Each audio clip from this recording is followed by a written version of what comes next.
এই উপায় আপনার পাশ থেকে ছোটি সমস্যা দূর করবে। এই উপায় খুবই সহজ এবং সরল। এতে খুব বেশি খরচও নেই।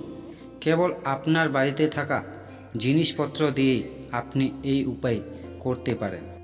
বাগেশ্বর ধাম সরকারের বলা এই উপায় করলে প্রথমত আপনার ব্যবসা বাড়তে শুরু করবে।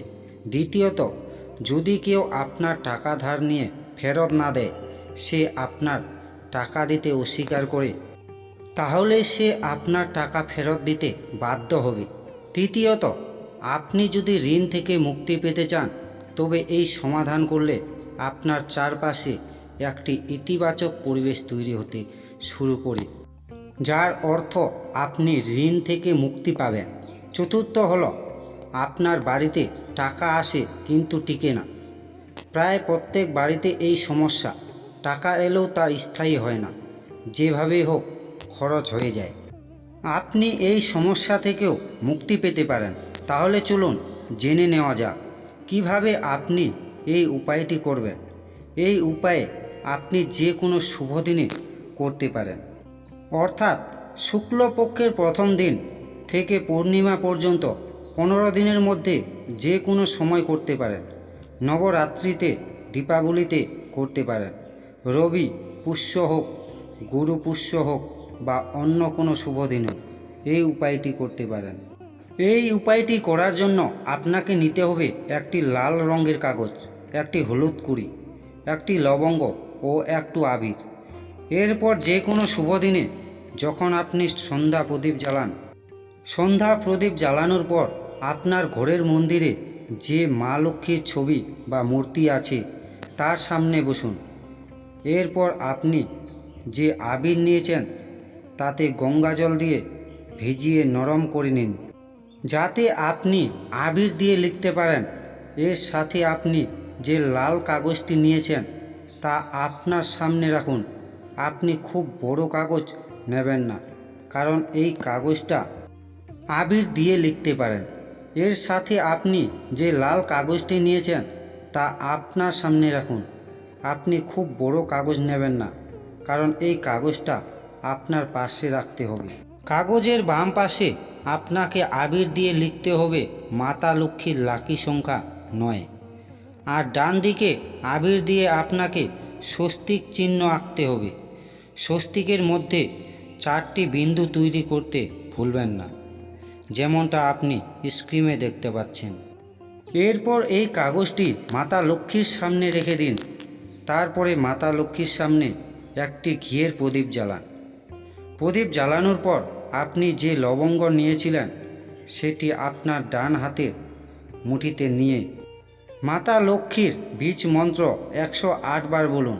5 থেকে 7 মিনিট সময় লাগবে 108 বার জপ করতে। তাই ওম মহালক্ষ্মী নমঃ এই মন্ত্রটি 108 বার জপ করুন।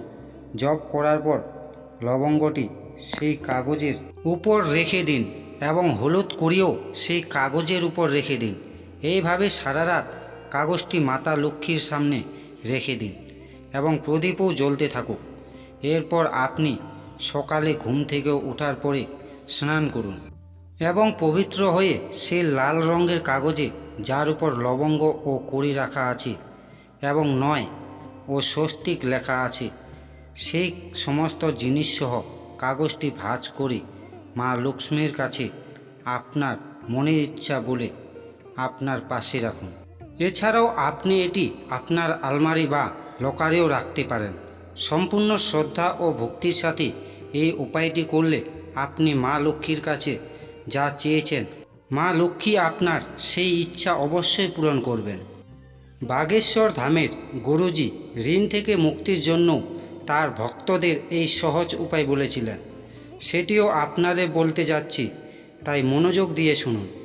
আপনি যদি ঋণের বোঝায় ডুবে থাকেন, তাহলে অসুস্থ পাতার একটি উপায় চেষ্টা করতে পারেন। এর জন্য আপনাকে মঙ্গলবার দিন একটি নিখুঁত অসুস্থ পাতা নিয়ে হনুমান মন্দিরে যেতে হবে। হনুমান মন্দিরে গিয়ে গঙ্গা জল দিয়ে অসুস্থ পাতা শুদ্ধ করতে হবে। এরপর সিঁদুর দিয়ে সেই পাতার উপরে শ্রীরাম লিখতে হবে। লেখার জন্য সিঁদুরে একটু ঘি মিশিয়ে নিতে হবে। এরপর সেই পাতার উপরে একটি লবঙ্গ রাখতে হবে এবং অসুস্থ পাতাটি পানের মতো মুড়িয়ে পান বিড়া তৈরি করতে হবে। পান বিড়া বলতে দোকানিরা যেভাবে পান ভাঁজ করে, এরপর সেই পানের মতো ভাঁজ করা অসুস্থ পাতা হনুমানজির চরণে অর্পণ করুন এবং আপনার ঋণ মুক্তির জন্য হনুমানজির কাছে প্রার্থনা করুন। এরপর হনুমানজি প্রভু মন্দিরে বসে আপনি হনুমান চালিসা পাঠ করুন। এই উপায়টি করলে আপনার যা কিছু ঋণ আছে তা শীঘ্রই পরিষ্কার হয়ে যাবে এবং হনুমানজি মহারাজের আশীর্বাদ আপনার এবং আপনার পুরো পরিবারের উপর থাকবে। আপনার ব্যবসা সফল হবে, ব্যবসাও ভালো চলতে শুরু করবে। বন্ধুরা, এই ভিডিওটি দেখে যদি আপনাদের ভালো লেগে থাকে তাহলে অবশ্যই একটা লাইক করবেন।